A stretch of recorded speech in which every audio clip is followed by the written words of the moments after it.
welcome back. You're still watching this special edition coming your way from Nile TV International and targeting this time around the letter that was sent by the American President Donald Trump to His Excellency President Abdel Fattah al-Sisi regarding the mediation efforts of Egypt in the Gaza ceasefire agreement and reasserting the role of the United States in mediation efforts regarding the Grand Ethiopian Renaissance Dam and not to be affecting any country, especially Egypt, Ethiopia and Sudan, not to be affecting them negatively. And I'm honored to be having with me over the phone to be sharing more light on such an important topic is Ambassador Moataz Ahmadein, the former Assistant Foreign Minister. Thank you very much for being with us tonight on Nile TV International. Thank you for having me, Mr. Ned. Good evening. Anytime. Good evening to you too. First of all, how do you see the bilateral ties between Egypt and the United States, especially under the tenure of His Excellency President Abdel Fattah al-Sisi and with the U.S. President Donald Trump at office for the second time around? Well, the Egyptian and American ties are traditionally strong.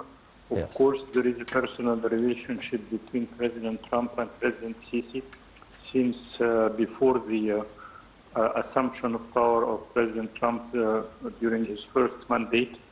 As you remember that President Sisi, who was attending the session of the General Assembly in New York, met with President Trump before he was elected, actually, back in 2015, I believe. And since then, there is a personal relationship between both men, and this impacted positively the relationship between the United States and Egypt. But apart from that, of course, there are many common interests between the two countries, as Egypt is a major player in the politics of the region of the Middle East, which is very important to the United States. And of course, the United States is the dominant power of the international system. And of course, Egypt has to deal with it. So the traditional ties are strong, and the personal relationship between both presidents makes it even stronger. Yes, Mr. Ambassador, of course, one important topic that was discussed, and it is always discussed between the U.S. President and His Excellency President Abdel Fattah al-Sisi, are the latest developments in the Gaza Strip and the implementation of the second part of the ceasefire agreement in the territory. As we have seen on Friday, the formation, or on Thursday night, the formation of the Board of Peace and the Technocratic Palestinian Committee to be running the Gaza Strip in the near future under the leadership of Dr. Ali Abdel Hamid Shath, and of course the Board of Peace that was formed by the American President once again, and it is including a number of top names in the world of diplomacy. How do you see the role of Egypt in implementing the second phase of the ceasefire agreement in the Gaza Strip nowadays, especially in the light of the special relationship between both Presidents Trump and Sisi? Egypt has a principal role in implementing the Trump peace plan. Though I believe that the plan that President Trump has presented is not a perfect one. The first phase has not been implemented in full, especially with regard to the obligations of Israel. But President Trump needs Egypt and needs the other Arab and Muslim mediators in order to legitimize his peace plan. Nonetheless, we have at least now are witnessing the taking of shape of the institutions that are related to the second phase of the peace plan. And I'm saying that they are taking shape because nobody knows exactly what is going on. President Trump has announced 3 institutions within the Board of Peace, apart from the Independent Commission. He announced the Board of Peace, presided by him. There is an executive board and there is a Gaza executive board. Many people are confused, but my vision is that apparently he has a greater task for the peace board in general, and this is why he has a general executive board for his peace board, and we have a Gaza peace board.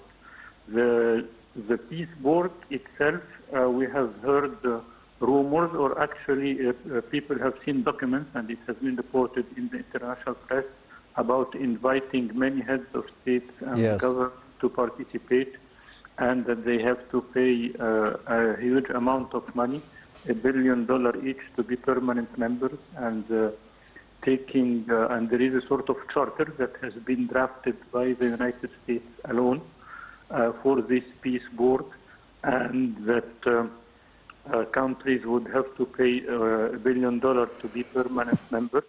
This is, to me, very unusual and very strange, and even difficult to implement.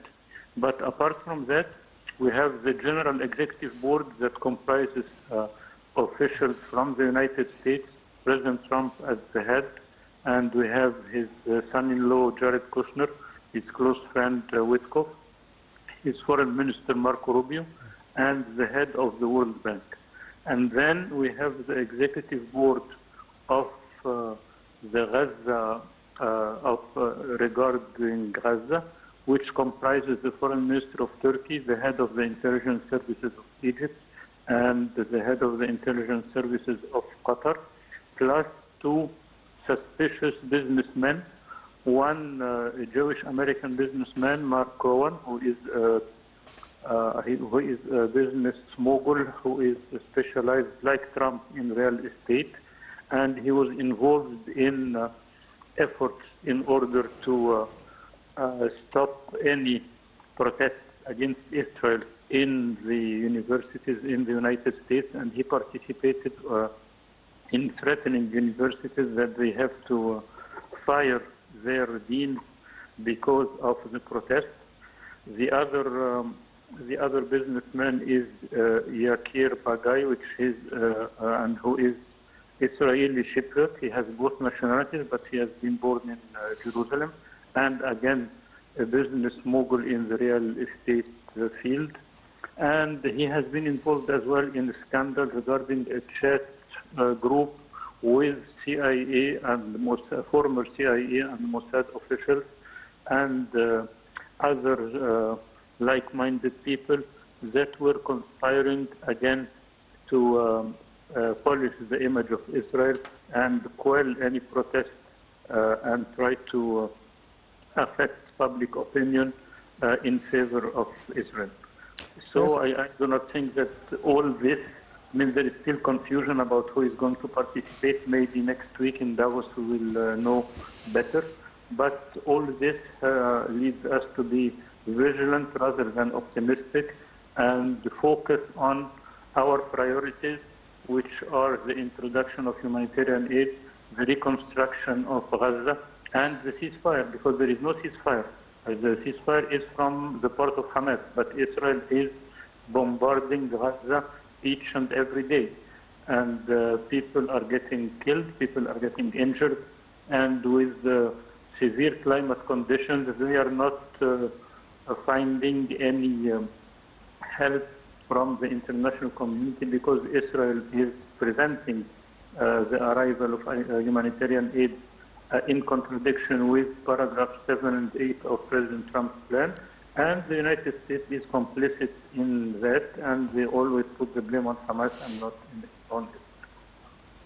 Yes, and finally, Mr. Ambassador, the importance of the language used by the U.S. President Donald Trump in the letter to His Excellency President Abdel Fattah al-Sisi regarding the Grand Ethiopian Renaissance Dam.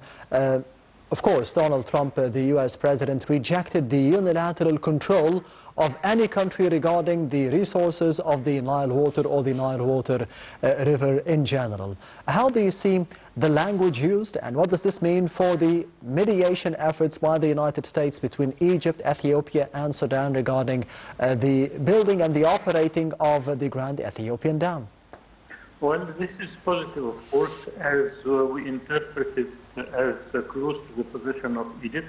But let us not forget that President Trump has tried before to mediate in this very specific issue during his first mandate, and he successfully negotiated a peace plan or a compromise accord between Egypt, Sudan and Ethiopia But at the very last minute, when the Egyptian Sudanese delegation went to Washington to finalize the signature of agreement, the Ethiopian delegation did not show up. So maybe President Trump holds a grudge against Ethiopia because they embarrassed him during his first mandate. This is one point. But also, I hope that the intervention of the United States is useful, but nobody can guarantee that they can achieve what they have not been able to achieve during their first mandate. But at least the language, as you have mentioned, is positive, and we should build upon that. And of course, again, be vigilant about any compromises or any other issues that might be asked in exchange of that. It has been mentioned that Ethiopia might get a conduit to the sea in exchange of this. Well, in principle, this is a question between Ethiopia and Somalia, of course. We cannot accept bilateral agreement between Ethiopia and Somaliland because Somaliland is a part of Somalia and Egypt does not recognize its independence. But let us see, because we are living in interesting times, and each day we are surprised by many events that are unexpected. Yes, Mr. Ambassador Moataz Ahmadein, the former Assistant Foreign Minister, thank you very much for being with us tonight on Nile TV International. And this brings us to the end of this special edition coming your way from Nile TV International regarding the latest activities of His Excellency President Abdel Fattah al-Sisi and the main topics and the main top stories that took place for Sunday. Thank you for watching, and please stay tuned for Panorama News coming your way at midnight precisely. Thank you for watching, and goodbye.